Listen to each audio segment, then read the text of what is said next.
My son wrote, "Don't expect me to take care of you in old age. I have my own life and family." I said nothing and silently rewrote my will. The next morning, he burst into my house and, "Good day, dear listeners. It's Clara again. I'm glad you're here with me. Please like this video and listen to my story till the end and let me know which city you're listening from. That way I can see how far my story has traveled. My name is Margaret Ellen Whitfield, and I am 71 years old. I have lived in the same house on Clover Creek Road for 38 years. The white colonial with the green shutters and the rose bushes. My late husband, Gerald, planted the spring before he died. People on our street knew that house. They knew me. They knew the smell of my apple pie drifting through the screen door on Sunday afternoons, and they knew the sound of my wind chimes when the Tennessee breeze came through in October. That house was not just a building. It was the proof that I had lived, that I had loved, that I had survived. Gerald died 11 years ago. Pancreatic cancer, 14 weeks from diagnosis to the last breath. After that, it was just me and the memory of everything we had built together, the savings, the property, the small rental house on Birchwood Avenue that Gerald had purchased as an investment in 1998. We had no daughters. We had one son, Daniel. For a long time, I told myself that Daniel was a good man who had simply become busy. That is what mothers do. We translate neglect into busyness, indifference into stress, coldness into exhaustion. Daniel was 44 years old, worked in commercial real estate in Nashville, and had been married for 9 years to a woman named Tara. Tara was polished in the way that certain women are polished. Smooth surface, no warmth underneath. She wore expensive blouses and spoke about money the way other people speak about the weather. Constantly, casually, as though it required no particular sensitivity. They had 2 children, my grandchildren, Mason, 7, and Lily, 5. I adored those children, and that adoration, I would later understand, was used against me like a key in a lock. The first thing that should have warned me happened 2 Christmases ago. I had prepared the house for the holiday, the tree, the stockings, the dinner that took me 2 days to cook. Daniel and Tara arrived 3 hours late. Tara walked through the front door, glanced around the living room, and said, without lowering her voice, "Daniel, we really need to talk about this house. The upkeep alone must be costing her a fortune." She said it as though I were not standing 4 feet away, as though I were already gone. I said nothing. I served the dinner. I watched Tara cut Lily's turkey and speak to Daniel in that low, deliberate way she had, the way that meant a conversation had already happened, privately, before they arrived. The second warning came in the spring.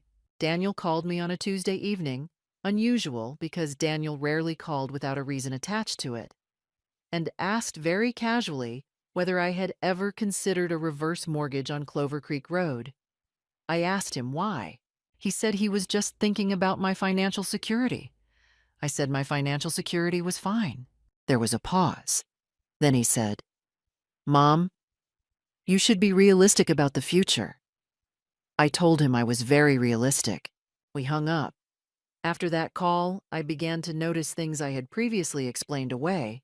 The way Tara always steered conversations toward the rental property on Birchwood Avenue. The questions about my will, never direct, always wrapped in concern. "Have you updated your documents, Mom? You really should have everything in order." The way Daniel began to visit more frequently that summer, but each visit felt less like a son checking on his mother and more like an inspection. I was not a foolish woman. I had taught high school English for 26 years. I had read enough literature to recognize the shape of a story while it was still forming. But I still was not prepared for what came in September. It was a Sunday evening. The light was going amber through the kitchen window, the way it does in Tennessee in early fall. I had made soup, chicken, and wild rice. And Daniel had come over alone without Tara or the children. We sat at the kitchen table, and for a few minutes it felt almost like it used to, like he was still just my son. Then he put down his spoon. He looked at me across the table, and his face changed. Not into cruelty, exactly, but into something harder, something decided. And he said the words that I will never forget for the rest of my life. Mom, I need you to understand something. Don't you dare count on me in your old age. I have my own life. I have my own family. What happens to you is not my responsibility. The kitchen was very quiet. The soup was still warm. Outside, a car passed slowly on Clover Creek Road. I did not answer him. I looked at my son, at the face I had held in my hands the day he was born, and I said nothing at all.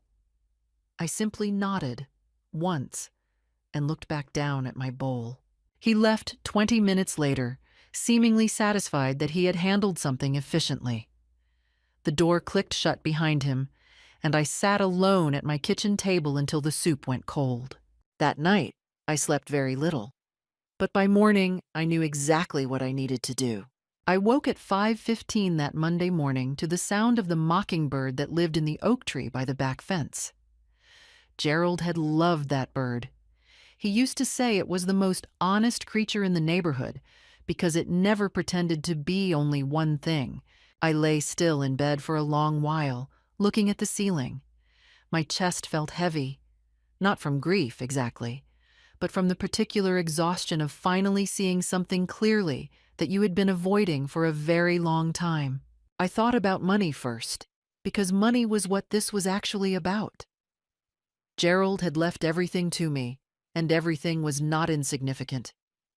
The house on Clover Creek Road had been appraised the previous year at $412,000. The rental property on Birchwood Avenue brought in $1,400 a month and was valued at around $220,000. My savings, the combined result of Gerald's life insurance, 30 years of careful living, and my own teacher's pension, sat in accounts totaling just over $180,000. I also had Gerald's old truck, my own car, and the contents of a house filled with 38 years of accumulated life. In total, I was sitting on assets worth close to $800,000. And my son had just told me, to my face, at my kitchen table, that I was not his responsibility. I got up, made coffee, and sat in Gerald's chair by the front window. The wingback armchair he had reupholstered himself the year before he got sick. I held my mug with both hands, and I did what I had always done when I needed to think clearly. I made a list in my head. What did I fear? I feared incapacity. I feared a future in which I was vulnerable and dependent on a man who had just declared himself indifferent to that vulnerability. I feared Tara, her cold arithmetic, her way of looking at this house like it was already an asset to be liquidated. I feared that if I did nothing, I would spend the last years of my life slowly transferring everything I had worked for into the hands of people who had already decided I was a burden before I had even become one. What did I know for certain? I knew that my current will, drawn up 8 years ago, left the entirety of my estate to Daniel. I knew that I had never questioned this, because 8 years ago I had still believed he was the son I thought I had raised. I knew that a will is not a promise. It is a document, and documents can be changed. What could I do? I could do quite a lot, actually. The first thing I decided, sitting in Gerald's chair with the morning light coming pale through the curtains, was that I would call my attorney. His name was Warren Holt, and he had handled Gerald's estate and drawn up my original will. He was 70 years old, semi-retired, absolutely trustworthy, and he had known me for 15 years. I would call Warren, and I would ask him to review my options. The second thing I decided was that I would not tell Daniel. Not yet. Not until everything was in order and there was nothing left to argue about. The third thing, and this one came to me slowly, like something surfacing from deep water, was that I would not simply rewrite my will to exclude Daniel and leave it blank. I would rewrite it with intention. I would think carefully about who deserved what I had built, and I would make choices that reflected my actual values, not the obligation I had simply inherited by being someone's mother. I thought about the people in my life who had shown up without being asked. My neighbor Dorothy, who had brought groceries to my door during the worst week of my grief after Gerald died, and never once mentioned it again. My former student James, who had grown up to work with a local literacy nonprofit, and who called me every few months just to say hello and to tell me which books he was reading. My church, which ran a food pantry every Thursday morning and never seemed to have quite enough. My niece Claire, Gerald's sister's daughter, who was 37, raising 2 kids alone after a divorce, working as a nurse, and who had sent me a handwritten birthday card every single year without fail. These people existed. They were real, and they had never once looked at me and calculated my net worth. By 8 o'clock that morning, I had finished my coffee and my thinking. I was not hysterical. I was not bitter in the burning, poisonous way. I was something quieter and more durable than that. I was decided. I picked up the phone and called Warren Holt's office. His assistant, a cheerful young woman named Patrice, told me Warren had an opening Thursday at 2 o'clock. I said Thursday at 2 was perfect. Then I went to the kitchen, poured myself a second cup of coffee, and began for the first time in months to feel something that surprised me with its steadiness. I felt calm. Thursday came with the kind of steady gray sky that Tennessee sometimes produces in September. Not threatening, just settled, as though the weather itself had made a decision and was sticking to it. I dressed carefully. Not formally. I was not going to court. But with the quiet intention of a woman who wants to be taken seriously. Dark slacks, my good cream blouse, the small pearl earrings Gerald had given me for our 25th anniversary. Warren Holt's office was on the second floor of a brick building on Commerce Street in downtown Franklin. The waiting area smelled of old paper and coffee, which I had always found reassuring. Patrice waved me in at 2 o'clock exactly. Warren was a broad, slow-moving man with white hair and the careful manner of someone who had spent decades listening to families in distress without letting their distress become his own. He stood when I entered, shook my hand with both of his, and gestured to the chair across from his desk. "Margaret," he said, "it's good to see you, though I suspect this isn't a social call." "It isn't," I said, and I told him everything. I told him about the reverse mortgage question in the spring, about Tara's comments at Christmas, about the escalating pattern of inquiries about my estate, and I told him, plainly and without drama, exactly what Daniel had said to me at the kitchen table 9 days ago. Warren listened without interrupting. He took 1 or 2 notes.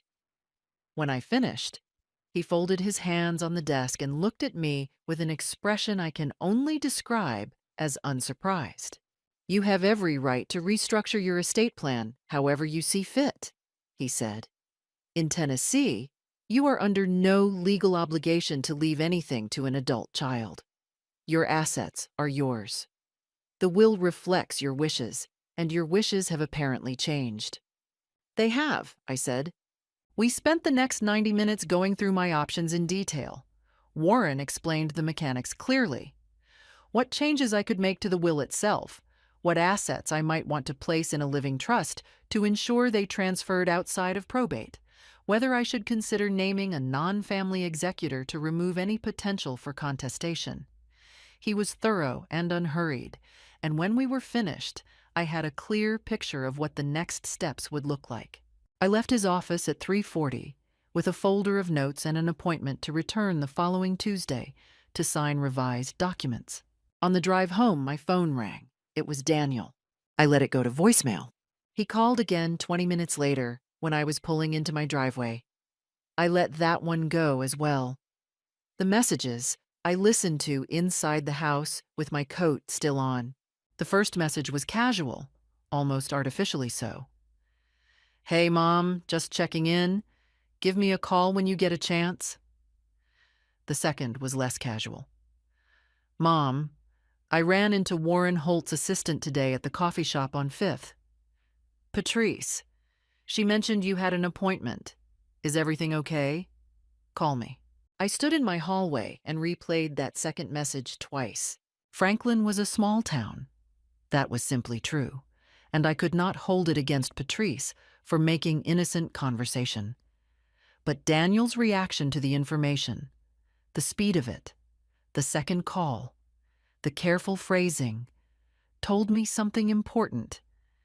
It told me that he understood immediately what a visit to an estate attorney might mean, which meant he had been thinking about my estate all along. I did not call him back. But the next morning, something happened that turned suspicion into evidence. I had given Daniel a spare key to my house years ago for emergencies. I had never thought twice about it. That Friday morning, I left the house at 9 to have breakfast with Dorothy at the diner on Main, and I returned at 11 to find something wrong in my study. Nothing was missing, but things had been moved. My filing cabinet, the gray 2-drawer one where I kept financial documents, insurance papers, Gerald's old tax returns, was not fully closed. The bottom drawer had a faint gap, and inside, I could see that the hanging folders were slightly disturbed, as though someone had gone through them quickly and not quite replaced them in the right order. I stood in the doorway of my study and looked at those files for a long time. My hands were steady. That surprised me. I walked to the kitchen, sat down, and thought about what this meant. Someone had been in my house while I was at breakfast. Someone who had a key. Someone who, after hearing I had visited an estate attorney, had decided they needed to know more. Specifically, what documents I kept. Perhaps what my current will said. Perhaps what my accounts contained. The point of no return, people call it. The moment when you understand that what you feared is not paranoia, but reality. This was that moment. I called Warren that afternoon and told him to make the new documents his absolute priority. I also asked him quietly whether I should change my locks. "Yes," he said without hesitation. "Change your locks." I called a locksmith before I hung up with Warren. The new locks were installed by 4 o'clock that Friday afternoon. I put Daniel's old key in a kitchen drawer underneath the dish towels, and I did not touch it again. Tuesday came. I drove back to Warren's office on Commerce Street with the quiet focus of someone completing a task they have already fully decided upon. There was no drama in it for me by then. No trembling hands. No tearful second-guessing. I had spent the weekend in a state of unusual stillness, going about my ordinary routines with the particular peace that comes when a long internal argument has finally reached its conclusion. Warren had the revised documents prepared. We went through them together, carefully, line by line, because Warren was that kind of attorney, the kind who made sure you understood what you were signing, not just that you were signing it.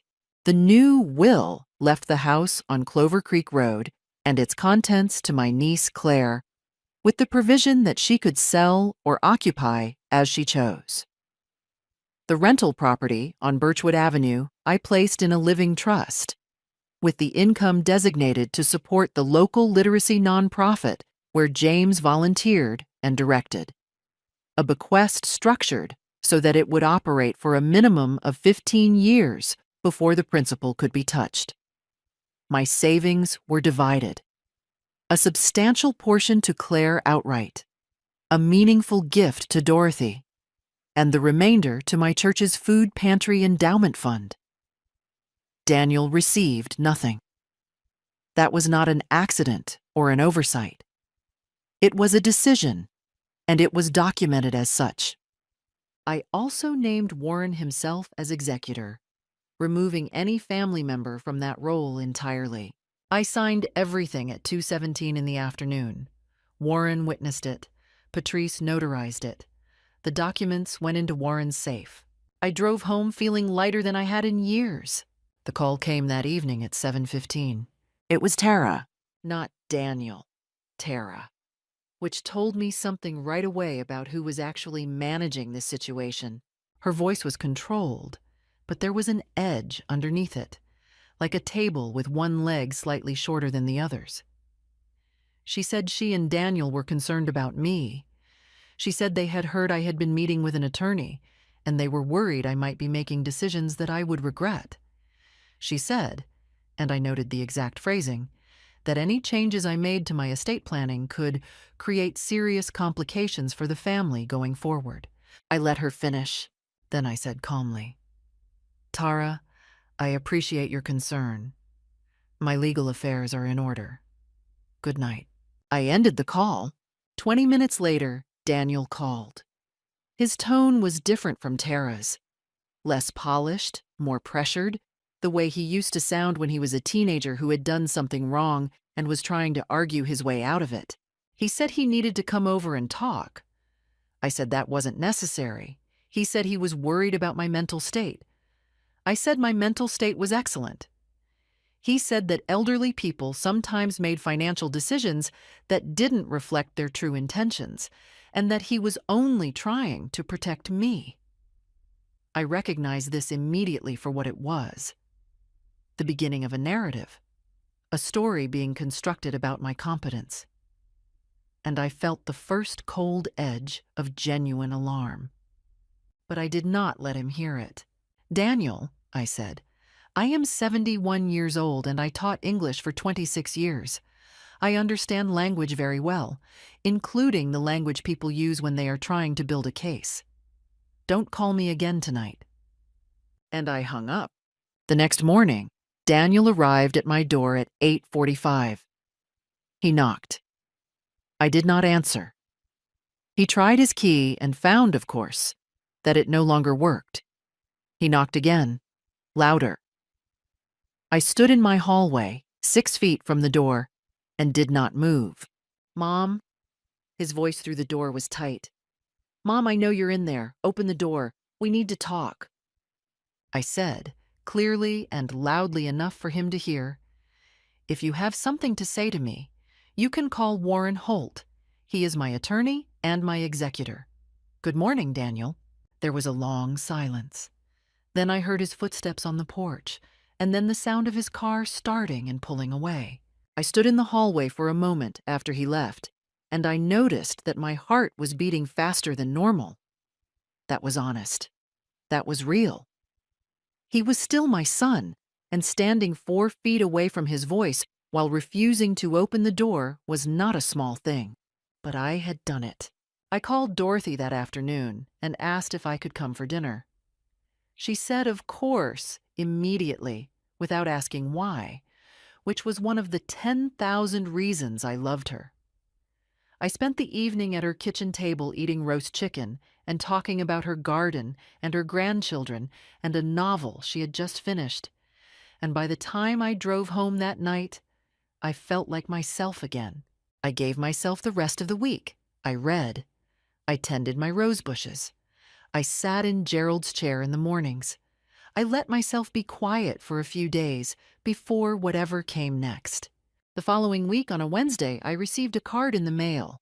A card? Not an email, not a text, but an actual card in a cream-colored envelope, addressed in Tara's handwriting. The front had a photograph of autumn leaves. Inside, in Tara's neat, controlled script, it read, "We have been thinking about you, and we miss you. We would love to take you to dinner this weekend, just the 4 of us, you, Daniel, and the children. Lily has been asking for her grandmother. We hope you'll let us make things right. With love, Tara and Daniel." I read it twice. Then I set it on the kitchen counter and made myself a cup of tea. Lily asking for her grandmother. I want you to understand what that sentence was designed to do. It was designed to locate the one pressure point that I had not yet fully armored: my grandchildren. Mason and Lily were not responsible for any of this. They were 7 and 5 years old. They were innocent of everything. And Tara knew, she had always known, that they were the door through which I could be moved. I thought about Lily's face, her gap-toothed smile, the way she called me Grammy Maggie and insisted on sitting in my lap even when she was technically too big for it. I sat with that feeling for a long while. I did not push it away or pretend it wasn't there. That would have been dishonest, and I had decided some time ago that I was going to be honest with myself about everything from this point forward. Then I thought about something Warren had said to me in our first meeting. Margaret, people who have decided you owe them something will use whatever door you leave open. The card went into the recycling bin. I did not call, I did not write back, I did not accept the dinner invitation. 2 days later, Daniel texted me directly. The message was longer this time, and it had shifted register. Instead of pressure, it offered apology. He said he had spoken harshly. He said he was under a lot of stress at work. He said he hadn't meant it the way it sounded, and that, of course, he cared about me.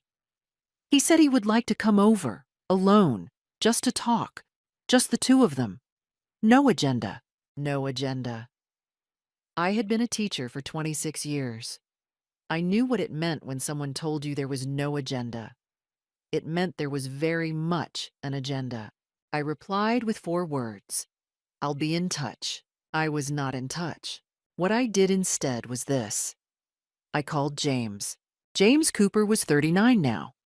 And when I had taught him sophomore English at Franklin High, he had been a quiet boy who read everything and said very little in class, but left essays on my desk that I still thought about decades later.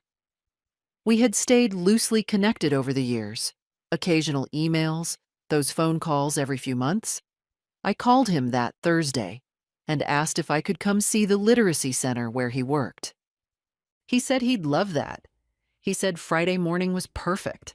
The center was on a side street downtown, 3 rooms in a converted storefront with a small library, a reading corner for children, and a volunteer tutoring program for adults who were working toward their GED. James gave me a tour with the quiet pride of someone who has built something real and knows it. We had coffee afterward in the little office in the back, and I told him, not everything, not the legal specifics, but the shape of it, that I was making some changes to how I wanted my assets to be used after I was gone, and that his organization was part of those plans. James was quiet for a moment. Then he said simply, "Miss Margaret, you don't have to do that." "I know I don't have to," I said. "That's why I want to." He didn't make a speech about it. He didn't become overwhelmed or effusive. He just nodded and said thank you, in the way that people say thank you when they mean it entirely. And that was enough. On the way home, I stopped at Claire's apartment. She was between shifts at the hospital, still in her scrubs, feeding her 2 kids, Owen, 9, and Sophie, 6. A very rushed lunch of grilled cheese sandwiches. I sat at her small kitchen table and watched the ordinary chaos of her afternoon. And when the children had run off to do whatever children run off to do, I told Claire, carefully and plainly, that I had revised my estate documents and that she should know she was in them. Claire put down her coffee cup and looked at me.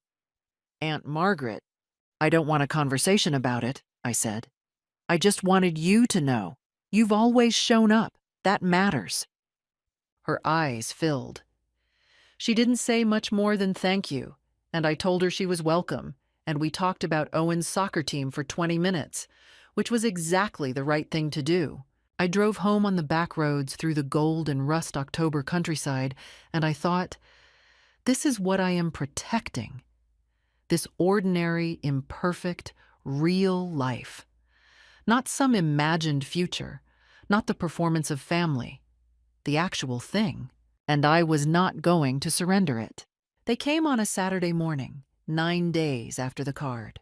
I was in the backyard with my coffee and my gardening gloves, cutting back the rose bushes for the autumn, when I heard the car in the driveway. I knew the sound of Daniel's car the way you know certain sounds that have been part of your life for decades. The particular engine note, the way the door closed with slightly more force than necessary. I set down my shears and waited. Daniel came around the side of the house with Mason and Lily. He had brought the children. Of course he had. Lily ran to me immediately, arms out, and I held her. I want to be clear about this. I held her completely. I let myself feel how much I loved her, because that was the truth, and pretending otherwise would have made me smaller, not stronger. Mason hung back a little in the way that boys his age do, trying to seem casual, but he allowed me to hug him too, and he squeezed back harder than he probably intended. Daniel stood watching this with an expression I recognized. Calculated tenderness. The expression of a man who has placed his children between himself and a consequence. "Mom," he said, "can we come in?" I looked at him over Lily's head. "The children can come in," I said. "We can talk out here." His jaw tightened, but he nodded. I brought the children inside and settled them in the living room with the basket of old picture books and puzzles I kept for their visits. Then I came back outside. Tara was standing by the garden gate now. She had been in the car, I realized, letting Daniel lead the approach. She was dressed carefully, as always.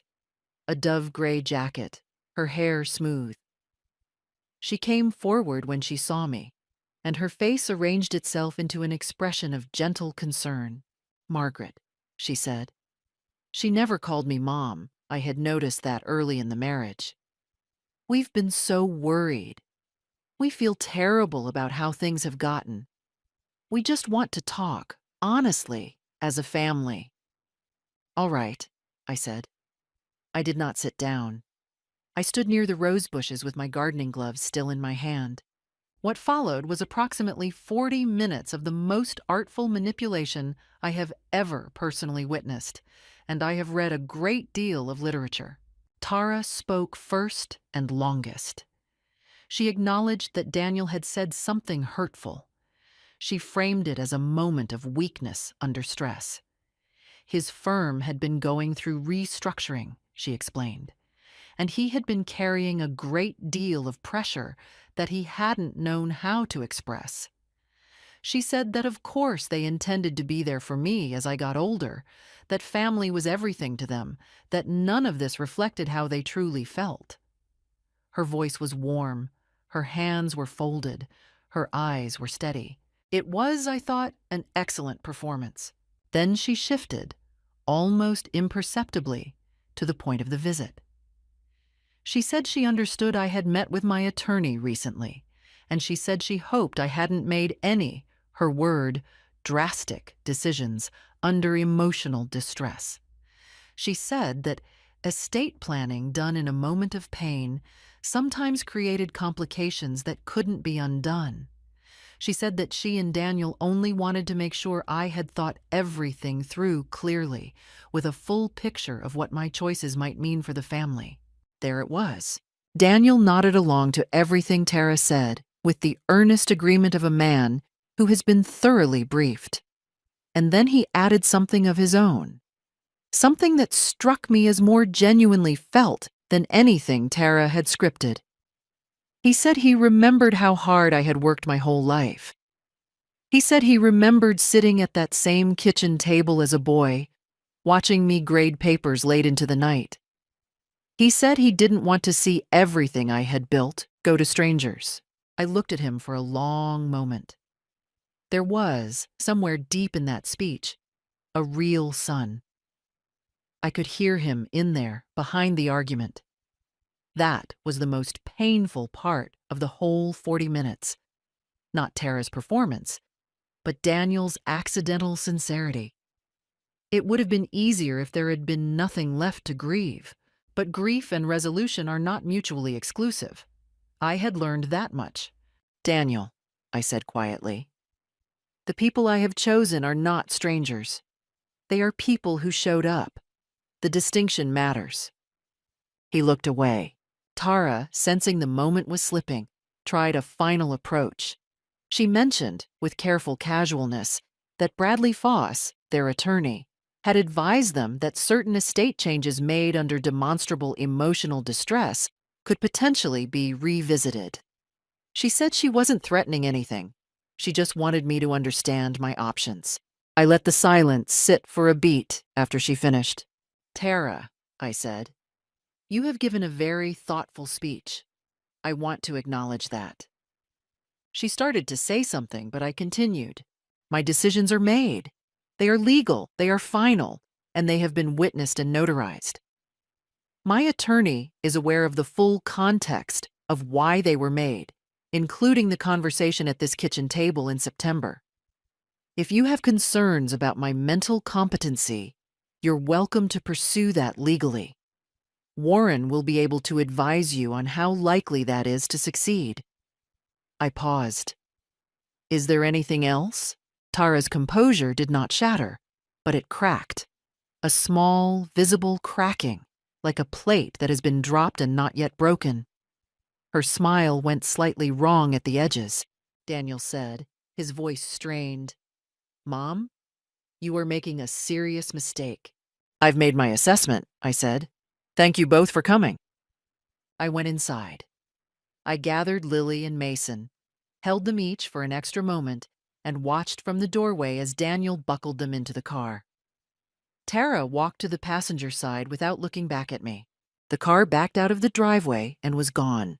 I stood in my hallway alone, and I noticed something. My hands were trembling slightly.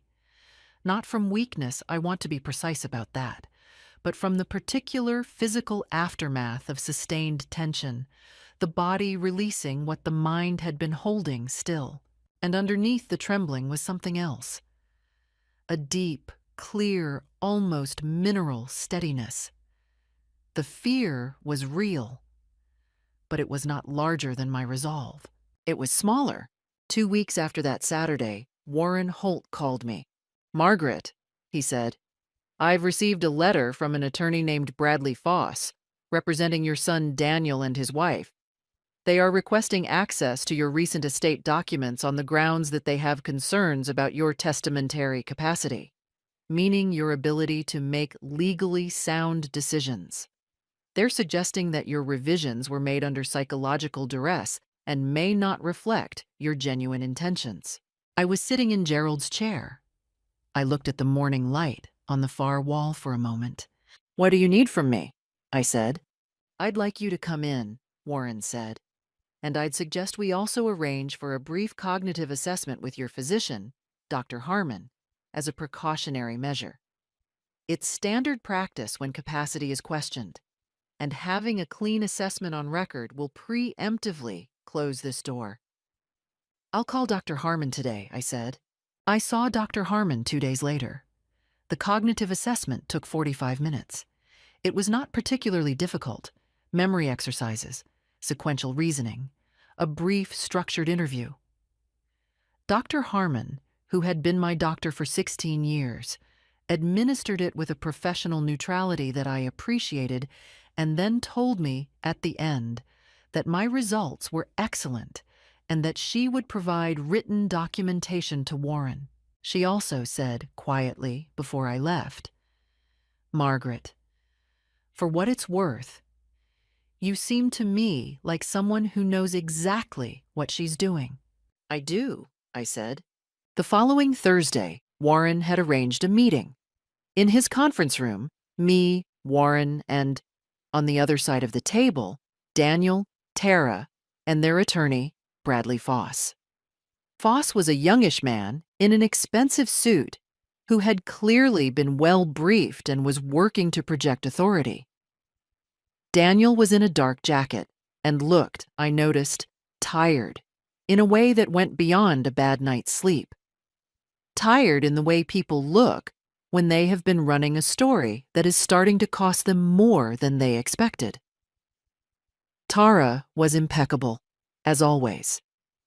But there was something in the set of her shoulders that was different from the woman who had stood in my garden 2 weeks earlier. Tighter, less certain of the ground. Warren opened by presenting the documentation: the signed will, the notarized trust documents, the certificate of independent legal counsel, and Dr. Harmon's written assessment of full testamentary capacity. He placed each item on the table with the quiet efficiency of someone laying cards, and he let the room understand what it was looking at. Foss began his counter-argument. He raised the question of emotional pressure, of hasty decisions, of potential undue influence from third parties. Here, he glanced obliquely at the mention of James and the literacy nonprofit in the documents, as though a bequest to charity were evidence of manipulation. He used careful, measured language, the language of a man building something slowly. But every point he raised, Warren had anticipated. The preparation had been thorough, and it showed. Warren dismantled each point methodically. I said very little. I had decided before arriving that I would let the documents speak and Warren argue, and that I would speak only when there was something important to add. So I sat with my hands folded on the table, and I watched the room. What I watched most carefully was Tara. She had been quiet for the first 30 minutes, and her silence was doing a kind of work. She was the still point in the room, composed, waiting. I recognized the tactic because I had seen it in my classroom for 26 years. The student who says nothing and lets others speak, conserving their moment. She was waiting for the argument to open a door she could walk through. It was Foss's stumble that gave her the opening. When Warren produced the timeline of my attorney visits alongside the locksmith invoice, Foss fumbled briefly trying to contextualize it, and in that small gap, Tara leaned forward. She said, with an edge in her voice that she could no longer entirely contain, "Margaret, we know you met with your attorney the same week you got the appraisal on Birchwood done. Don't you think that looks like this was planned?" The room went quiet in the way that rooms go quiet when something irreversible has just been said. Warren looked at Tara. Foss looked at Tara. Daniel closed his eyes briefly, not dramatically, just a single slow blink, the expression of a man who has just watched something he cannot take back. Because the appraisal on Birchwood Avenue had been done privately through a firm I had contacted on my own, communicated only to my personal cell phone. I had told no one. There was no way to know about it unless someone had gone through my files. I looked at Tara calmly. "How do you know about the Birchwood appraisal?" I said. Her expression flickered. "Daniel must have mentioned." "Daniel didn't know," I said. "I hadn't told anyone. The appraisal company contacted me directly at my personal number. There was nothing in writing at the house except the appraisal document itself, in the filing cabinet in my study." I let that land. "The filing cabinet," I added. "That was not fully closed when I returned home from breakfast on the morning of September 26th. The silence in Warren's conference room was of the kind that has weight and texture. Foss put a hand on Tara's arm, slightly too quickly. A lawyer's instinct, stopping a witness from continuing. Daniel was looking at the table with the fixed attention of a man who has discovered that the floor is less solid than he believed. Tara said nothing more. The performance was over. What was left in her place was something stripped of its finish, defensive, cornered, small in the way that people who have operated through manipulation become small when the manipulation stops working. For the first time since I had known her, Tara looked her actual age. Warren said, in a tone of absolute composure, "Margaret, would you like to note for the record that this exchange confirms unauthorized access to your private documents, consistent with the filing cabinet incident and the changed locks you reported to me in September?" "Yes," I said. "I would like that noted." Foss called for a brief recess. He spent 4 minutes in the hallway with Daniel and Tara. When they came back, his manner had changed entirely. The architecture of authority he had walked in with was gone, replaced by the careful neutrality of a man managing a retreat. He said they would be withdrawing the challenge to testamentary capacity. He said his clients wished to resolve the matter privately. I said there was nothing left to resolve. I gathered my things, thanked Warren, and walked out of that conference room into a clear October afternoon with the firm and final knowledge that the hardest part was over. Warren followed up with a formal written response to Bradley Foss's firm that same afternoon, citing the complete documentation and noting explicitly that any further attempts to challenge the will on capacity grounds would be met with a full accounting of the September break-in, including the disturbed filing cabinet and the timeline confirming Daniel had a key. The letter was precise, factual, and absolute in its implications without being theatrical. That was Warren's particular gift. Bradley Foss did not respond. The challenge was officially withdrawn in writing 3 days later. I will be honest. I waited for some secondary consequence, another approach, another strategy. People who have operated through pressure rarely give up cleanly. But in the days that followed, the silence from Daniel and Tara was complete. I understood why. They had exposed themselves in that conference room in a way that could not be undone. Tara's knowledge of the Birchwood appraisal had confirmed the break-in as clearly as a fingerprint. Pursuing the matter further would have meant inviting scrutiny they could not afford. Daniel called me once, about 2 weeks after the meeting. I answered because I had decided I would always answer. I was not hiding, and I had nothing to hide.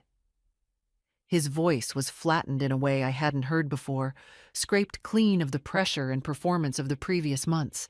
He said he didn't want to argue. He said he understood things had changed. He said he hoped I was all right. I told him I was well. I asked after Mason and Lily. He said they were fine. There was a pause that lasted several seconds and contained, I thought, a great deal that neither of us said. Then he said, "I said something terrible to you." I waited. "I'm not sure I can explain it," he said. "I'm not sure there's an explanation that makes it okay." "There isn't," I said, "but I appreciate you saying so." We did not make plans. We did not suddenly reconcile into the family we had never quite been. That would have been fiction, and I was living my life, not writing it. What we had, after that call, was a kind of honest distance. Not warmth, but not warfare either. A permanent alteration in the landscape acknowledged by both of us. The legal matters resolved themselves quietly after that. The Living Trust for the Literacy nonprofit was formally established in November, with James named as the organizational contact. Warren finalized the transfer of the Birchwood deed into the trust structure. Claire received formal notification of her place in the will and called me, briefly and quietly, to say thank you, and to say she hoped I would live to be 102 and that the whole thing would be entirely irrelevant for decades. I told her I intended to try. What I had not entirely anticipated was the reaction of people outside the immediate family. Word travels in a small town.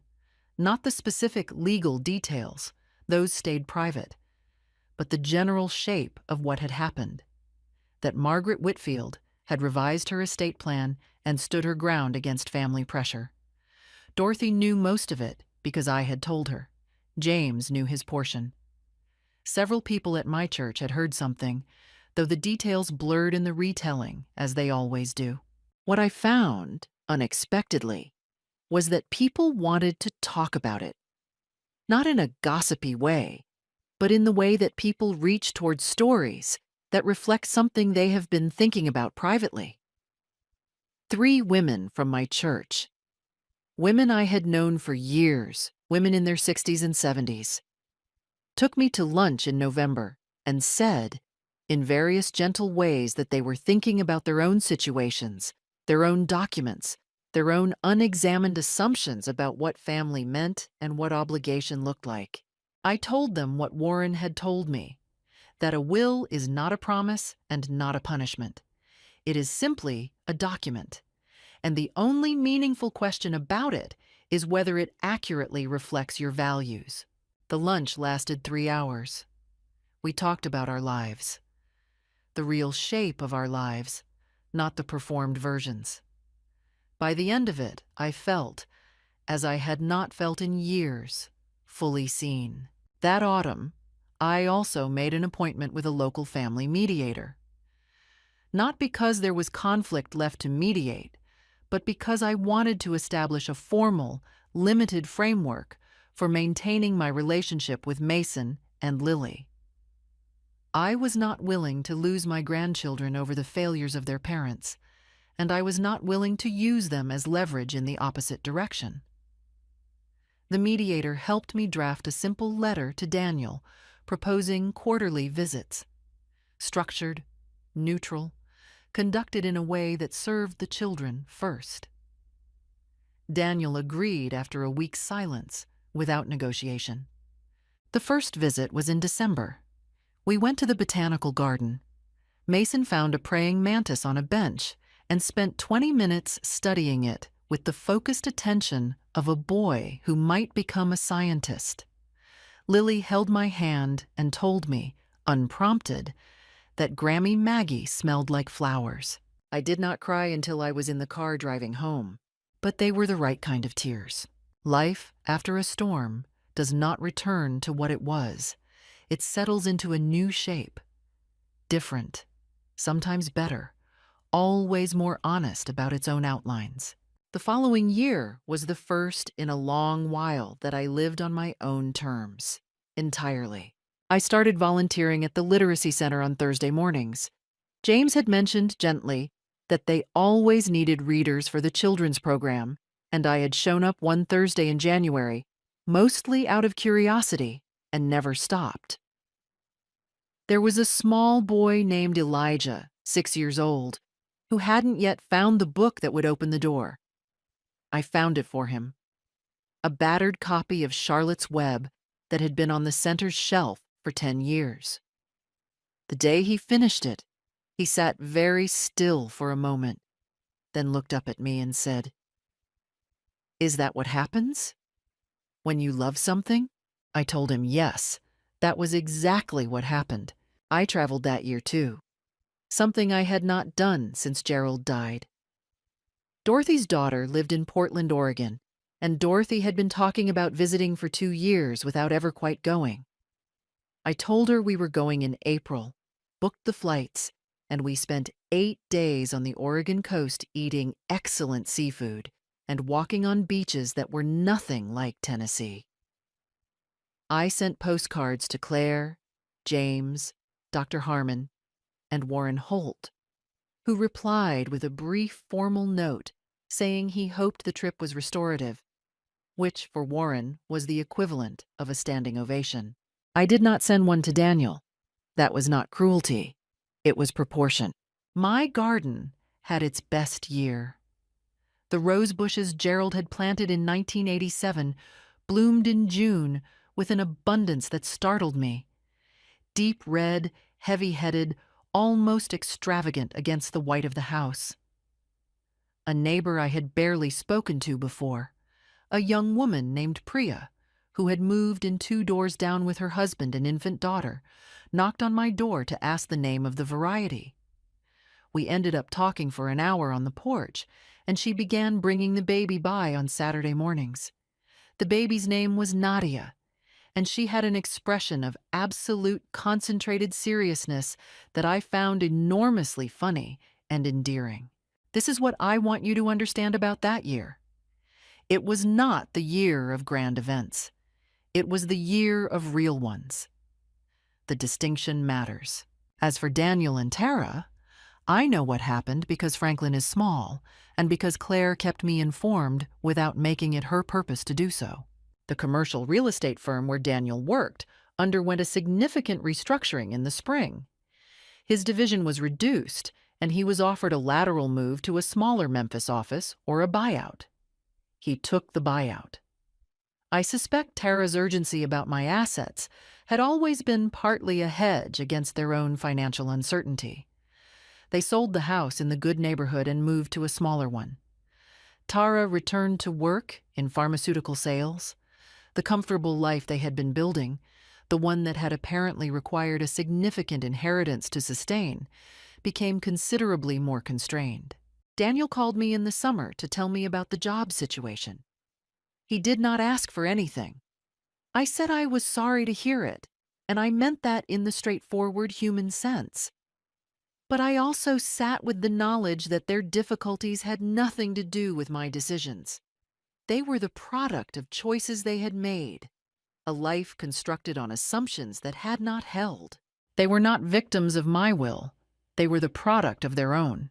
Mason and Lily came to visit in the summer, alone for the first time. Daniel dropped them off on a Friday, and I had them for the weekend. We baked. We built a birdhouse from a kit Mason had chosen. Lily lost a tooth at my kitchen table and was enormously proud of this, and we placed it carefully in a small envelope for the tooth fairy with all the solemnity the occasion required. Those 2 days were among the best I had that year. I am 72 years old now, and I live on Clover Creek Road, and the mockingbird is still in the oak tree by the back fence. In the mornings, I sit in Gerald's chair with my coffee and listen to it cycle through its repertoire: cardinal, wren, sparrow, something unnamed. And I think that Gerald was right about that bird. It is honest. It never pretends to be only one thing. I have tried, in the past year, to be the same. They say family is everything. I used to believe that without questioning it. Now I believe something more precise. Love is everything. Family is just a word for who you were born near. What I learned is this: your life, your home, your choices belong to you alone. No one is owed them simply because they share your name. If your child told you what mine told me, what would you have done? Would you have stayed silent? Or would you have picked up the pen? Tell me in the comments. And if this story stayed with you, please share it. Thank you for listening. After 8 years in my house, my son won $45 million in the lottery. That same evening, his wife threw my things out on the street. "Get out. We have a different life now." My son said nothing. I smiled. Did you see whose name is on the ticket? Good day, dear listeners. It's Clara again. I'm glad you're here with me. Please like this video and listen to my story till the end, and let me know which city you're listening from. That way I can see how far my story has traveled. I had lived in that house for 8 years before everything changed. 8 years of folding laundry that wasn't mine, cooking Sunday dinners for people who stopped saying thank you somewhere around year 3. 8 years of watching my son Daniel become a stranger in his own kitchen, or maybe in his own skin. I'm not sure which happened first. My name is Margaret Collins. Most people call me Margie. I'm 68 years old, a retired school teacher from Columbus, Ohio, and I moved into Daniel's house after my husband, Gerald, passed. That was 2016. Daniel had insisted. "Mom, you can't rattle around in that house alone," he'd said, and I believed him, because he was my son, and I still believed most of what he said back then. The house was in Clearwater, Florida, a sensible ranch-style home on Pelican Drive, with a screened porch and a lemon tree in the backyard that never produced quite enough lemons. Daniel worked in insurance. His wife Jennifer worked in medical billing. They had no children, which I never commented on, because I was raised not to pry. Jennifer had made it quietly clear from the beginning that my presence was provisional. She never said it outright. She didn't have to. It was in the way she rearranged the kitchen after I organized it, in the way she introduced me to her friends. Daniel's mother, she's staying with us for now, For now. I filed that phrase away like a library card. For most of those 8 years, I made myself useful and small. I paid $300 a month toward utilities. Not rent, Daniel had said, just to help out.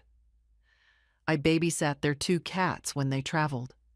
I weeded the garden and kept my room tidy, and did not complain when Jennifer repainted the guest bathroom, a color she described as spa taupe, and I would have described as the inside of a cardboard box.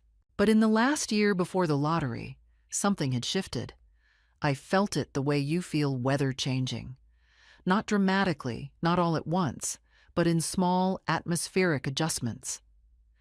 Jennifer had started making comments about space, about how it might be nice for Daniel and her to have room to breathe. She'd begun CCing Daniel on emails about retirement communities in the area, then leaving the browser open on her laptop when I walked past. She never looked up from the screen. She didn't need to. Daniel said nothing. That was the thing about Daniel. He had a talent for saying nothing at precisely the moment when something needed to be said. The lottery ticket happened on a Thursday in October. I had been to the Publix on Gulf to Bay Boulevard for milk and bread. Ordinary things, ordinary afternoon. I had $7 left over from the cash I'd taken out for groceries, and on an impulse I couldn't entirely explain, I stopped at the lottery machine near the exit. I'd played maybe 4 times in my life. Gerald used to buy scratch tickets at Christmas as stocking stuffers, but this was different. A Mega Millions draw, jackpot at $45 million. I fed my $7 into the machine and took the ticket home and put it in the small ceramic dish on my nightstand, where I kept my reading glasses and a spare house key. I forgot about it for 3 days. It was Daniel who checked it. He'd been on his phone at the breakfast table on Sunday morning, and I'd mentioned offhandedly that I had a ticket from Thursday's draw. He looked it up. I watched his face go through several expressions I'd never seen on it before, cycling through them so fast they almost blurred together. Shock, then something electric, then a careful blankness that settled over his features like a curtain being drawn. "How much?" I asked. He turned the phone to show me.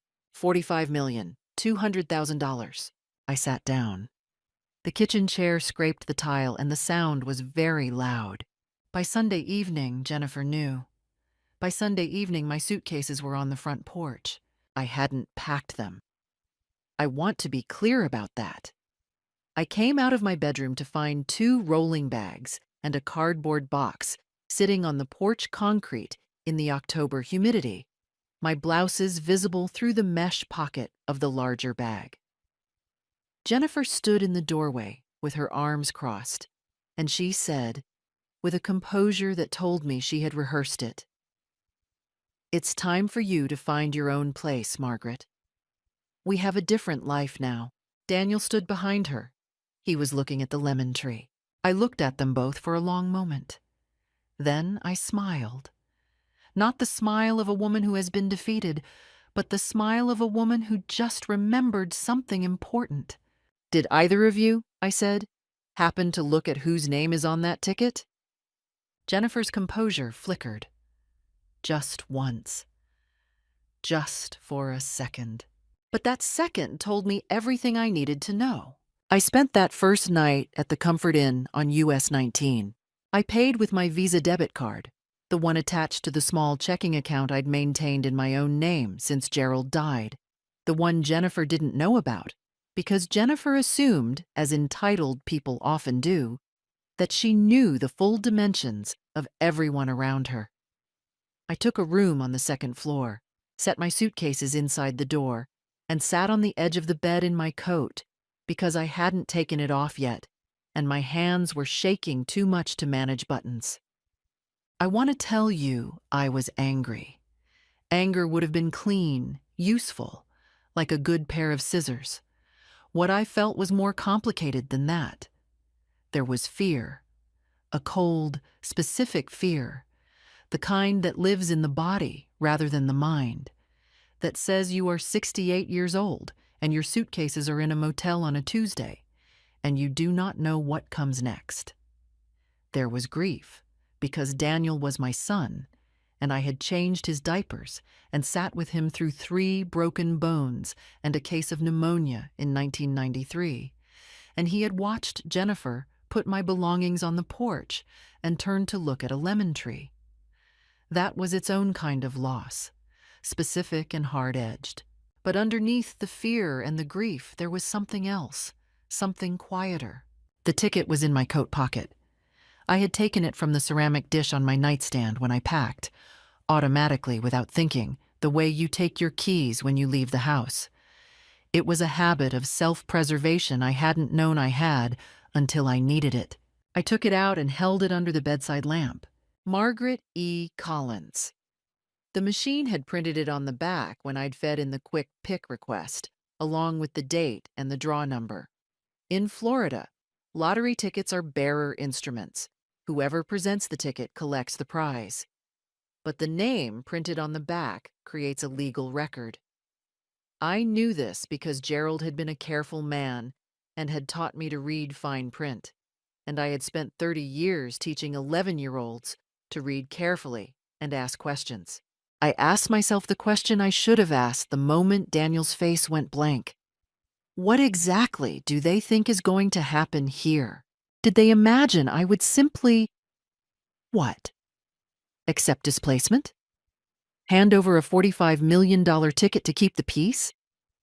I turned that possibility over in my mind the way you turn over a rock to see what's underneath. And what I found underneath was this. Yes, that is precisely what they imagined. They had known me for 8 years as a woman who paid her $300 a month and reorganized the kitchen and kept her opinions quiet. And they had mistaken that restraint for helplessness. Jennifer had calculated that a 68-year-old widow, suddenly homeless and overwhelmed, would fold. It was, I had to admit, not an unreasonable calculation. It was also completely wrong. I slept 4 hours. At 7 in the morning, I walked down to the motel's complimentary breakfast: watery scrambled eggs, a bagel, orange juice in a plastic cup. And I ate with the deliberate attention of someone who is preparing for a long day. Then I went back to my room and made a list. First, secure the ticket. I drove to a SunTrust Bank branch on Missouri Avenue and rented a safe deposit box. I placed the ticket inside, along with a handwritten note documenting the date of purchase, the store location, and the fact that I had used my own cash, the $7 remaining from my grocery money, drawn from my personal checking account 2 days prior. I had the ATM receipt. I put that in the box, too. Second, legal counsel. I did not know a lottery attorney, but I knew how to use the Florida Bar's online referral service, and by 10:30, I had an appointment for the following morning with a man named Robert Ashworth, who specialized in financial litigation and had, according to his firm's website, handled 3 previous lottery disputes in the state of Florida. His office was in Tampa. I wrote the address in my notebook in capital letters. Third, documentation. Back at the motel, I sat at the small desk and wrote out, by hand, a timeline of the previous 72 hours. The purchase, the drawer, Daniel's face, Jennifer's words at the door, the suitcases, the time. I included the names of the Publix employees I remembered. I noted that Jennifer had used the phrase, "We have a different life now," rather than asking me to leave, which suggested she already considered the money hers. I wrote 4 pages. I was not panicking. I realized with some surprise, completely calm. The fear hadn't disappeared. It was still there, a low hum in the background. But I had given it something to do. Fear becomes manageable when it has a task. I called my daughter-in-law's bluff in the only language that mattered. I called a lawyer. Whatever Jennifer thought she was doing when she put my suitcases on the porch, She had made one critical error. She had moved too fast. She had pushed me out of the house before anyone had claimed the ticket, before any legal steps had been taken, while my name was still the only one attached to those numbers. She had handed me 72 hours and an empty safe deposit box. I intended to use both. Robert Ashworth's office occupied the 14th floor of a glass building in downtown Tampa, with a view of the Hillsborough River that I noticed and then deliberately ignored because I had not come to look at scenery. He was a compact man in his mid-50s, with reading glasses pushed up on his forehead and the manner of someone who had heard a great many extraordinary stories and believed almost none of them until proven otherwise. I respected that immediately. I laid everything on his conference table: the ATM receipt, my handwritten timeline, the safe deposit box receipt, photographs I'd taken that morning of the Publix lottery terminal with my phone, which showed the machine I had used and its location in the store, and the single most important item, a screenshot from my bank's mobile app showing the withdrawal of $40 on Thursday, the grocery run, and the grocery receipt I had found at the bottom of my purse showing the total and the change. $7. That was the thread. $7 in cash, remaining after I paid for milk and bread and a small container of Greek yogurt, spent at a lottery machine at 2:47 in the afternoon. My name on the ticket. My money. Ashworth looked at everything for a long time without speaking. Then he said, "Has anyone else touched this ticket?" "No." "Has it been presented to the Florida Lottery Commission?" "Not yet." He leaned back. "Then you're in a strong position, Mrs. Collins. Florida law treats lottery tickets as the property of the purchaser. Your name is on the ticket, your funds purchased it, and you have documentary evidence of both. Unless someone produces a signed agreement stating that the ticket was purchased jointly or on behalf of another party, this is yours." He paused. "Is there any such agreement?" I almost laughed. "Jennifer doesn't make agreements. She makes pronouncements." He made a note. "I'd like to file for a temporary injunction today, preventing anyone from claiming or transferring this ticket except you. It's a precautionary measure. Essentially a legal flag that says this asset is under dispute, hands off. We can also notify the Florida Lottery that the ticket is pending legal review, so no claim can be processed without your attorney present." I said yes to both. Walking out of that building at noon, I felt the ground under my feet differently. Not triumphant, it was too early for that, but solid, purposeful. I had gone from a woman standing on a motel balcony with a lemon tree view and 4 pages of handwritten notes to a woman with legal representation, a protective injunction in progress, and an appointment the following week to formally claim the ticket with counsel present. What I didn't know was that Daniel had called the Florida Lottery's winner hotline at 9 that morning. I found out later, piecing it together from the attorney's communications and what Daniel himself eventually admitted, that he had called using the ticket numbers, which he had photographed on his phone before I'd taken the ticket from the nightstand. He'd been told the ticket had not yet been claimed and that he was welcome to present it at the Tampa prize office. He had not mentioned that the ticket was not in his possession. He had not mentioned my name.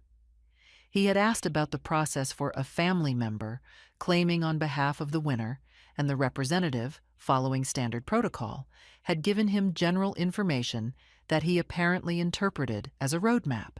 I learned about this phone call because my attorney learned about it. Because when Ashworth's office filed the injunction that afternoon, they flagged the ticket number with the lottery's legal department, who cross-referenced inquiries and found Daniel's call logged that same morning. Ashworth called me at 4:30. "Mrs. Collins," he said, and his voice had a new quality. Not alarm exactly, but a sharpened attention. "Your son made contact with the lottery this morning before our filing. He inquired about claiming procedures. I want you to understand what this means." He paused. It means this is no longer a family misunderstanding. This is an attempted claim dispute, and it means whoever advised them, and someone advised them, Mrs. Collins, because that call followed a very specific line of questioning, knows what they're doing. I sat in my motel room with the phone against my ear and thought about Jennifer. Jennifer, who worked in medical billing and understood systems and forms and the language of institutions. Jennifer, who had repainted the guest bathroom spa taupe and introduced me as Daniel's mother. She's staying with us for now. Jennifer, who had stood in the doorway with her arms crossed and spoken with the composure of a woman who had rehearsed. She hadn't just pushed me out in a moment of greed. She had a plan. The difference between us, I realized, was that she had been planning in the days before. I had started planning in the hours after, but I had something she didn't. I had the ticket. I had my name. And I had documentation of a phone call made by a man who did not own what he was trying to claim, logged in the Florida Lottery's own system at 9:14 in the morning, 2 hours before my attorney filed papers that made any further attempt legally actionable. Point of no return. For both of us, but especially for them. That evening, I drove to the Publix on Gulf to Bay Boulevard. I went to the customer service desk and asked if they kept surveillance footage. The manager, a young woman named Destiny, according to her name tag, told me they retained 30 days of footage. I gave her my card, told her my attorney would be in touch, and asked her as politely as I knew how, not to erase Thursday afternoon. She looked at me with the particular alertness of someone who is watching something important happen. "I won't," she said. The formal claim process took place on a Wednesday, 11 days after Jennifer had stood in my doorway and told me I was no longer welcome in the life her husband's money was going to buy. Except it wasn't his money, and she knew it now. Robert Ashworth had prepared everything with the precision of a man who understood that lottery claims at this dollar amount would be scrutinized by attorneys on every side and by the lottery's own legal team. We arrived at the Florida Lottery District office in Tampa at 9 o'clock. Ashworth, his paralegal Sandra, and me in a charcoal blazer I had bought at a Kohl's the previous Friday, because I believed that a woman claiming $45 million should not do so in a cardigan. I had the ticket. I had the documentation. I had a brief, clear statement of claim. We were there for 3 hours. There were forms, verification procedures, identity checks, a review of the injunction filing. The lottery's legal representative was a measured woman named Patricia Huang, who asked careful questions and received careful answers. At no point did she seem surprised by any of it. I gathered she had seen disputes before. When we walked out at noon, the claim was filed. The ticket was registered in my name. The funds, pending a standard multi-week processing period, were designated for transfer to an account in my name alone. The injunction had done its work. Daniel's inquiry had been flagged and set aside. He had no legal standing. He had never had any. Ashworth drove me back to my car. Before I got out, he said, "They'll respond to this, Mrs. Collins. Today or tomorrow. Be prepared." "I know," I said. They called that evening. Daniel called first. His voice had a quality I hadn't heard since he was 17, and had dented Gerald's car and was trying to decide whether to confess or construct a story. It was the voice of a man caught between two women, and I recognized it, the way you recognize a piece of furniture from your childhood, with a kind of tired familiarity. "Mom." Just that at first. Then, "We need to talk about this." "We can talk," I said. "My attorney's number is on your phone now. You can have your attorney call his attorney." A silence. Then Jennifer's voice. She had been listening. Of course she had been listening. "Margaret." The composure from the doorway was still there, but thinner.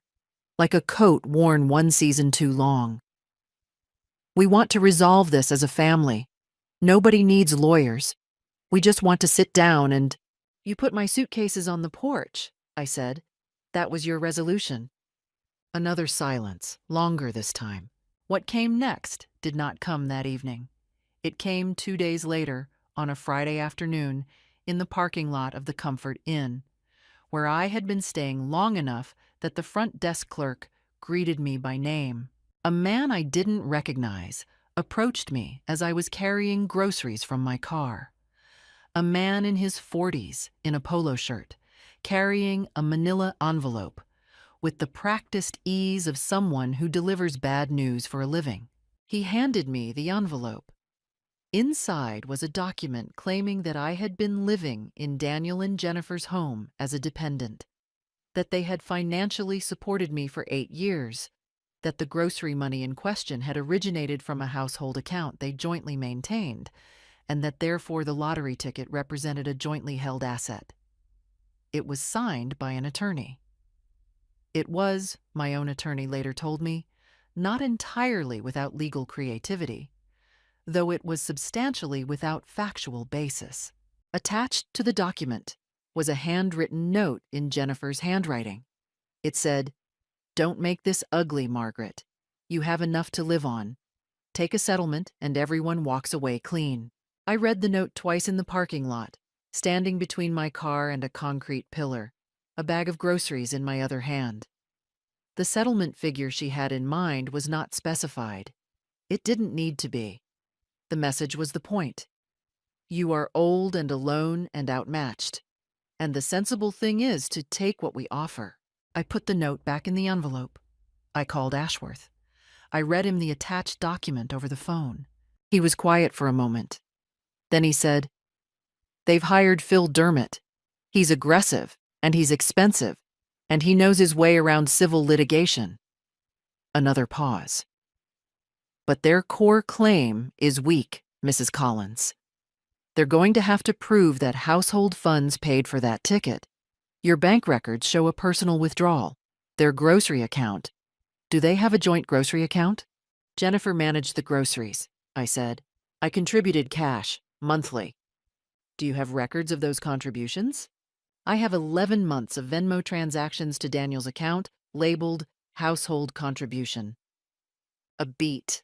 "Mrs. Collins," Ashworth said, with the careful admiration of a man who does not often compliment clients, "you are very well organized." I took the weekend to rest. I drove to St. Pete Beach on Saturday and sat in a folding chair I bought at a drugstore and put my feet in the Gulf of Mexico. And I watched a pelican stand on a piling for 45 minutes without moving. And I thought about Gerald, who had loved pelicans, and I let myself feel everything that had happened without trying to organize it into a list. Sunday I went to church, a small Episcopal congregation near the motel, and a woman named Dolores sat next to me and shared her hymnal without being asked, and that small, ordinary kindness made me cry in a way that Jennifer's cruelty had not. On Monday, I called Ashworth and told him to proceed. The temptation came on a Tuesday, and it was more sophisticated than I had expected. Jennifer was smarter than I had given her credit for, which was itself a mistake I had been making for 8 years. I had mistaken her coldness for shallowness, her ambition for mere vanity. She was neither shallow nor vain. She was strategic, and she had spent 11 days recalibrating. She came alone, without Daniel, which was its own signal. She drove to the motel and knocked on my door at 11 in the morning, and when I opened it, she was holding a paper coffee cup from a place called Morning Tide, which she knew I liked because I had mentioned it once, 18 months ago, on a drive we had taken together to pick up Daniel's dry cleaning. She had remembered that. She had meant for me to notice that she remembered it. "I'm not here to fight," she said. "Can I come in?" I looked at her for a moment. This woman I had watched grow more confident in her own cruelty across 8 years, who had stood in a doorway with crossed arms and told me to leave. And I stepped aside. We sat in the two chairs at the small table by the window. She put her coffee down and folded her hands on the table with the deliberateness of someone who has rehearsed their body language. "I want to apologize," she said, "for how that night went. The way I spoke to you was wrong. I was we were overwhelmed.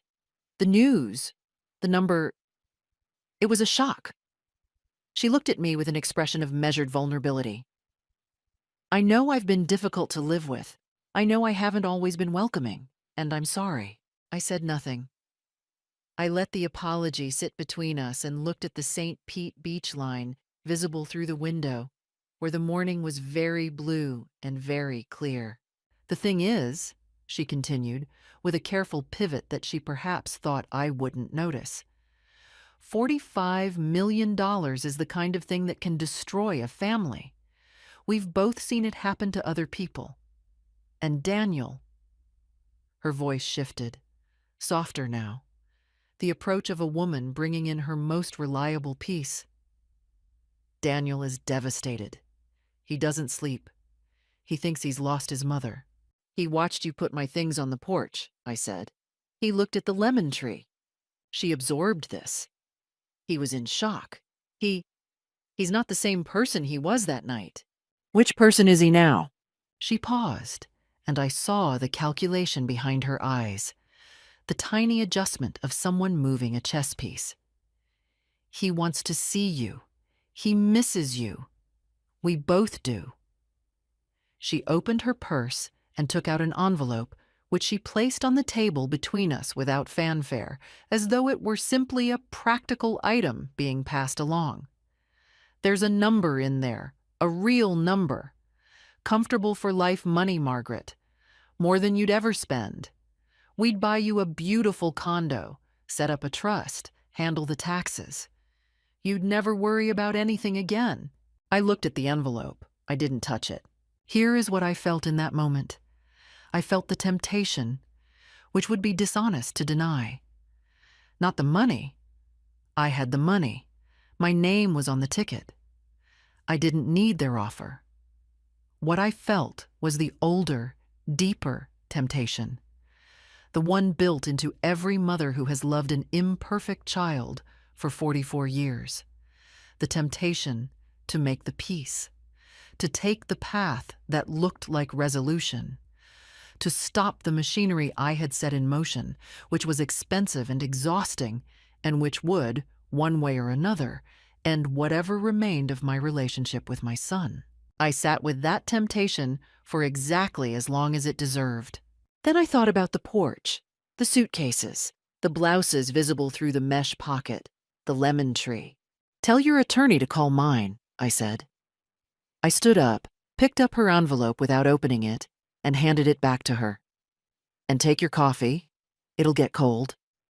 She looked at me for a long moment with an expression I had not seen on her face before. Not anger, not contempt, but something more unsettled.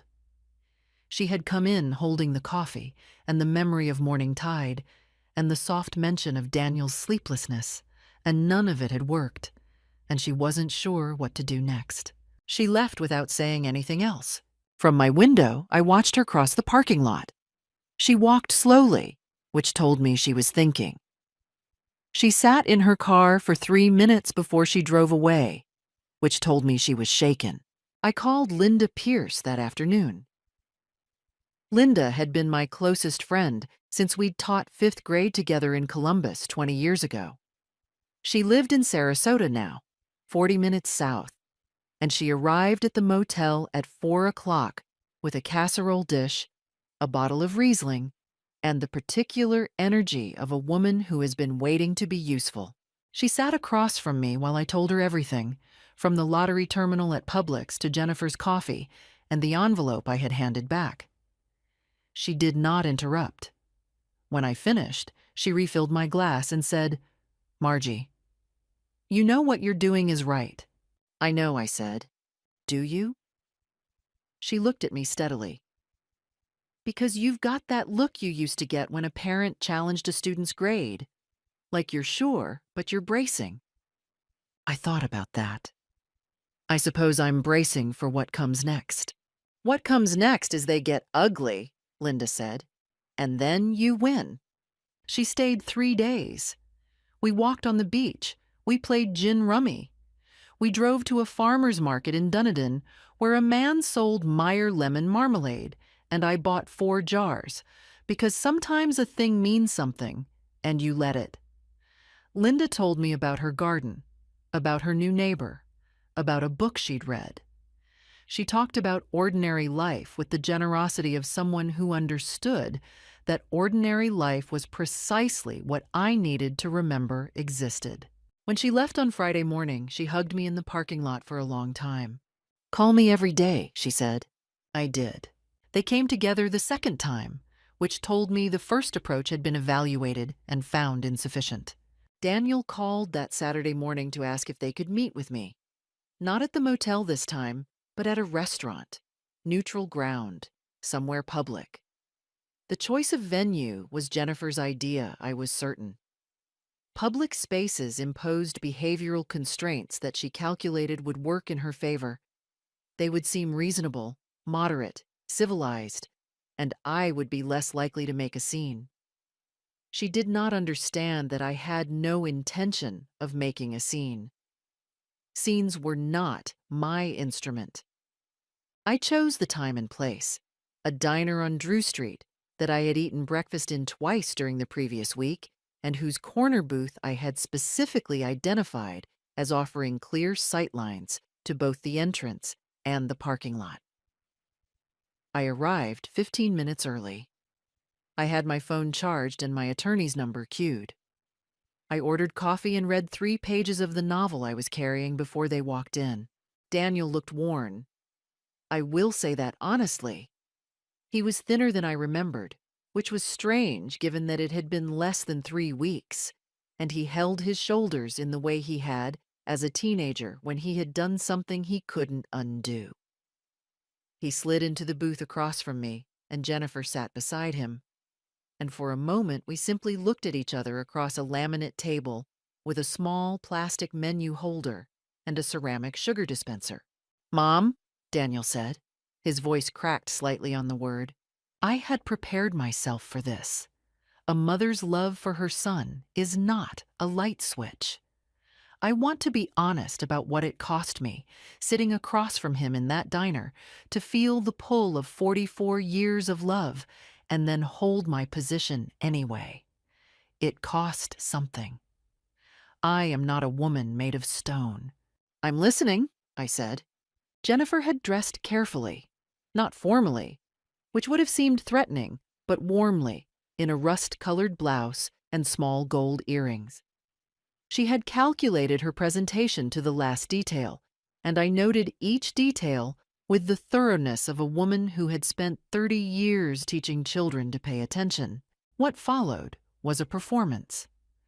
I use that word not pejoratively, but accurately. It was structured, it had a beginning and a middle and a designed emotional arc, and it had been rehearsed. Daniel spoke first. About family, about regret, about how they'd let the shock of the moment override their judgment. He used the phrase, "in sickness and in health," with a slight fumble that told me he'd intended a different phrase and lost it. He talked about the guest bathroom. He said he thought of the house as my home too. He said, "We want you to come back," with an earnestness that I might have believed entirely if I hadn't been watching Jennifer's hands, which were folded on the table with a stillness that didn't match the emotion in his voice. Then the shift. Jennifer reached into her bag and produced a document, a single sheet, folded in thirds. She placed it on the table and smoothed it flat with her palm. "We had this drawn up," she said, with the tone of someone presenting a generous gift, "because we want this to be official, fair, in writing." I looked at the document without touching it. It was an agreement, a family settlement, it called itself, in which I would receive $8 million, held in a trust administered jointly by Daniel and a trustee of their choosing, dispersed in annual installments for my care and comfort. In exchange, I would withdraw the legal claim and reconvey the lottery ticket to Daniel Collins. 8 million out of 45 in installments under their administration. And there it was. The mask, briefly lifted.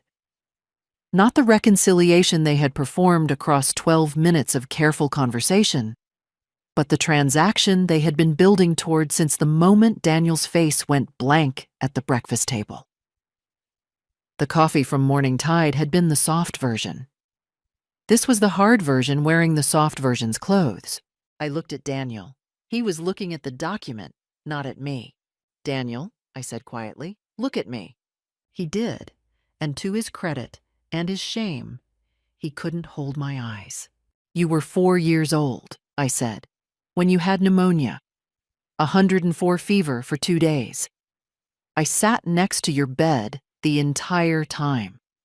I counted your breaths." I paused. "I just want to know that you remember that I am your mother. Not an obstacle. Not a transaction." He said nothing. His jaw worked. Jennifer's composure cracked just slightly at the edges, and what was underneath wasn't warmth. It was frustration, and it was cold. "Margaret." Her voice had dropped its warmth entirely. "You are 68 years old. This case will take years. It will cost hundreds of thousands of dollars. The stress alone." She let the sentence complete itself with a pause, which was the most honest thing she'd said all morning. "Is that a concern for my health?" I asked. "Or a projection?" She sat back. The mask was fully off now. Her eyes were flat and entirely focused, and she was no longer performing. "Take the settlement, Margaret. You'll be comfortable. You'll have a relationship with your son. What you're doing right now destroys everything." "What I'm doing," I said, "is claiming what is mine." She pushed back her chair and stood, and Daniel did the same, and I saw something pass across her face. Not defeat. Not yet. But the acknowledgement that this approach, too, had failed, and that she was running out of calibrated options and would soon be left with only uncalibrated ones. "You're making a mistake," she said. "You made yours on the porch," I replied. They left. I sat in the corner booth and finished my coffee, which had gone lukewarm, and I watched their car pull out of the parking lot. Then I took out my phone and called Ashworth and described the settlement document in detail. And I felt it. A thread of fear. Not the disabling kind, but the clean kind. The kind that tells you the stakes are real, that what you are fighting for is real, that this woman across the table was not finished. Jennifer would not stop. She would escalate. She would do things I hadn't anticipated, and some of them would be unpleasant, and I would have to stand through all of it. That fear sat in my chest on the drive back to the motel, and I let it stay there, because it reminded me of exactly what I was protecting. Everything Gerald and I had built across 40 years. My name on a lottery ticket. The right to decide what happened next. That fear was not my enemy. It was my compass. The deposition was scheduled for a Thursday, 6 weeks after the claim filing. By that point, Ashworth had built a case of considerable structural integrity. The public surveillance footage had been preserved and reviewed. It showed me, clearly and alone, at the lottery terminal at 2:47 p.m. on a Thursday in October, purchasing a ticket with cash. It showed no one else. There was no Daniel, no Jennifer, no indication of anyone directing or accompanying me. There was simply a 68-year-old woman in a green cardigan making an unremarkable purchase. There were my bank records showing the $40 withdrawal that morning and the corresponding grocery receipt. There were 11 months of Venmo contributions to Daniel's account, all labeled, all dated, all demonstrating that my household contributions came from my personal account, not, as their attorney Phil Dermott had argued, from a shared household fund that might conceivably give the household a claim on purchases made with its funds. There was the Florida Lottery's own record of Daniel's phone call at 9:14 a.m. on a Sunday, after he'd seen the ticket before I'd spoken to an attorney, in which he had made inquiries about claiming procedures without disclosing that the ticket belonged to someone else. And there was one additional piece of evidence, which I had not known about until Ashworth's investigator found it 12 days before the deposition. Jennifer had searched Lottery Ticket Ownership Dispute Florida on her phone at 8:42 p.m. on the Saturday before Daniel called the lottery on Sunday morning. The search history had been recovered through a process I didn't fully understand, but trusted absolutely. A records request attached to the civil proceedings, which Dermott had fought and lost. She had researched this before Daniel made the call, before I'd been put out on the porch. She had found the information, formed the strategy, and then waited for the right moment. The suitcases on the porch were not an emotional reaction to an overwhelming situation. They were step 2 of a plan. The deposition took place in Ashworth's conference room, with its view of the Hillsborough River, which I had learned to use as a focal point when I needed to think. Dermott was present, a large man with a lawyer's careful neutrality and expensive cufflinks. Jennifer was present. Daniel was present. A court reporter sat in the corner. Ashworth sat beside me. I had worn the charcoal blazer again. Dermott began with Jennifer. Her testimony was polished and organized. She described the household finances, Daniel's income, my contributions, the years I had lived with them. She was careful and controlled, and she maintained her composure through the first 40 minutes with the efficiency of a woman who had rehearsed this too. Then Ashworth began his cross-examination. He was quiet and methodical, and he started far from the destination he was heading toward. He asked about household routines. He asked about the grocery account, whether she and Daniel maintained a joint grocery account, yes or no. They did. Whether I contributed to that account. She said yes. Whether I contributed in cash or digitally. She paused. Digitally, she said. He asked her to specify which account received my digital contributions. She named Daniel's personal account. Not the joint grocery account, Ashworth said. A fractional hesitation. Daniel transfers funds. When you say Daniel transfers funds, you mean from his personal account to the joint account. Yes. So Mrs. Collins's contributions entered Daniel's personal account first, not the joint household account. That's effectively the same thing. Is it? He let the question breathe. Then he moved to the surveillance footage, which had been entered as an exhibit. He asked Jennifer if she had accompanied Mrs. Collins to the Publix on Gulf to Bay Boulevard on the Thursday in question. She had not. He asked if she had given Mrs. Collins cash or a card for groceries that day. She said that Margaret sometimes used household funds. He asked if she could provide documentation of any such fund transfer on that date or within the 3 days prior. She said she'd have to check. He noted for the record that no such documentation had been produced in discovery. Then he said very calmly, "Miss Collins, can you tell me what you were doing at 8:42 p.m. on the Saturday evening before your husband called the Florida Lottery?" The room changed. It was subtle, the way pressure changes before a storm.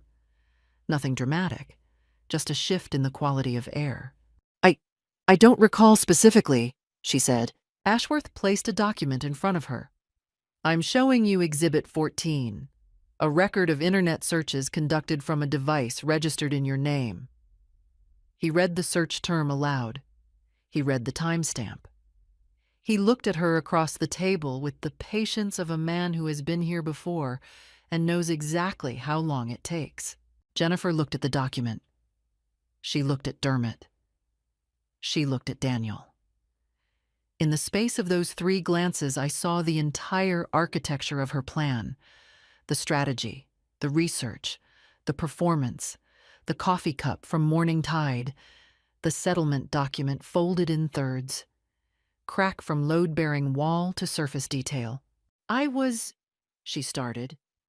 I was looking up. We were concerned about what the... She stopped, started again. I was trying to understand the situation. Before the situation existed? Ashworth asked quietly. Dermot said, "Objection." And Ashworth said, with great politeness, that he was simply asking for clarification, and the court reporter typed. And Daniel looked at his hands, and Jennifer sat with the expression of a woman watching a building fall that she had spent months constructing. There was no dramatic outburst. That's not how these things end. What happened was quieter and more complete than that.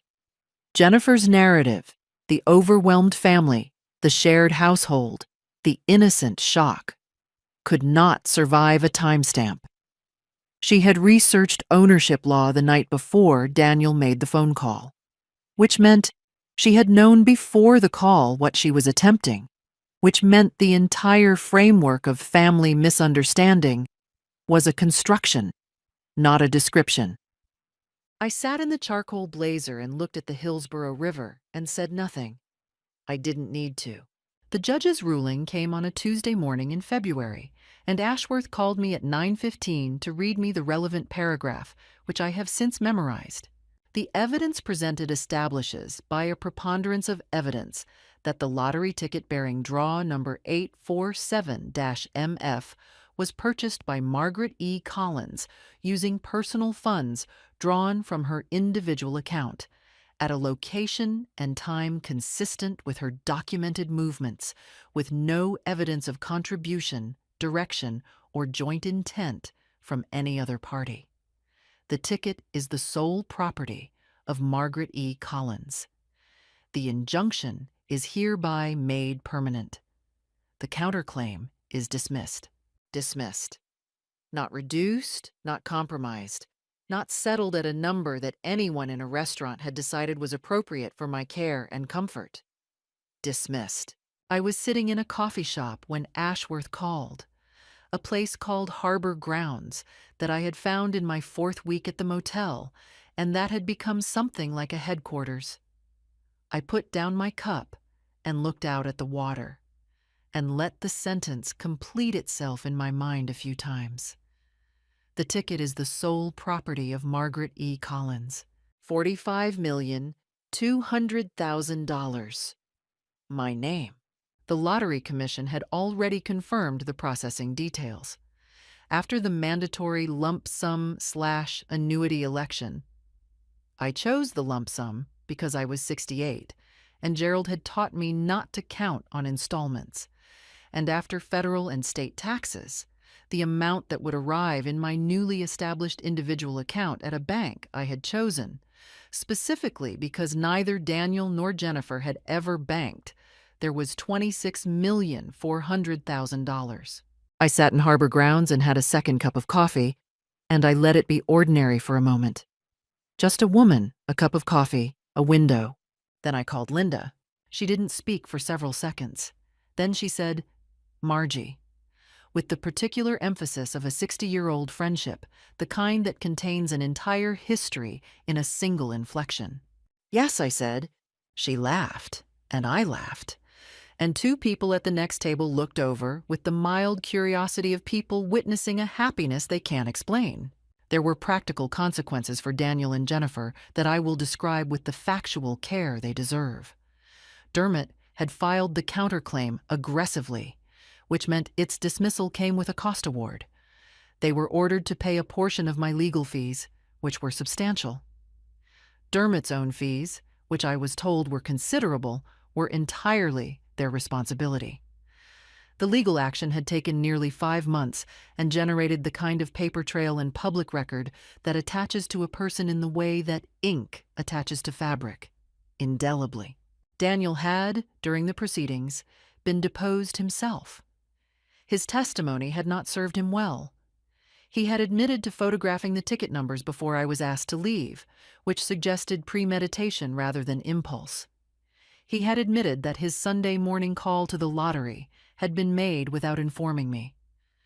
Under Ashworth's quiet, methodical questioning, the story of an overwhelmed son acting in a moment of shock had not held its shape.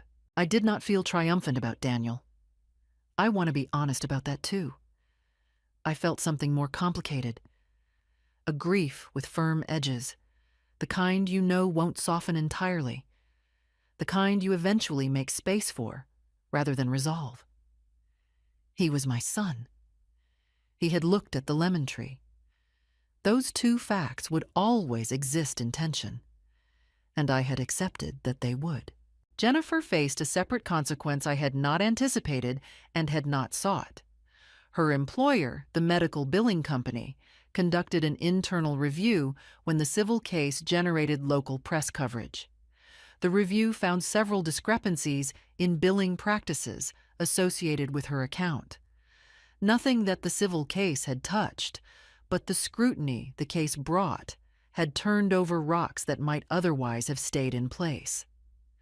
She was placed on administrative leave in March. I learned this from Linda, who had been following the local court records with the thoroughness of a retired school teacher who had never lost her habit of research. I did not feel triumphant about that either, but I did not feel sorry. The day the funds cleared, a Thursday in March, nearly 5 months to the day after I had fed $7 into a lottery machine at a Publix on Gulf to Bay Boulevard, I drove back to that Publix. I parked in the same spot I estimated I had used in October. I went inside and bought milk and bread and a small container of Greek yogurt, because some things deserve a closing parenthesis.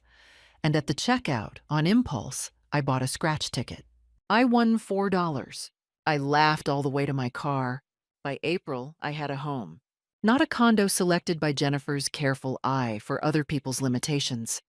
A 2-story Craftsman in St. Petersburg, 6 blocks from the water, with a porch that ran the full width of the front, and a backyard with a fig tree and 2 raised garden beds. The house had 4 bedrooms. I needed one for myself, one for a study, one for Linda's visits.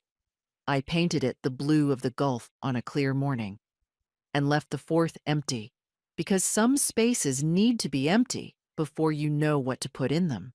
I hired a financial advisor named Constance Braley, and together we built a framework, a trust, an investment portfolio, a charitable giving account for causes I had supported quietly for years and could now support without being quiet. The local library, a literacy program in Pinellas County, a scholarship fund at the Columbus School where I had taught for 30 years. I bought good boots because my feet had suffered long enough, and that struck me as the proper first extravagance of a woman who had earned the right. Linda came in April and helped me unpack.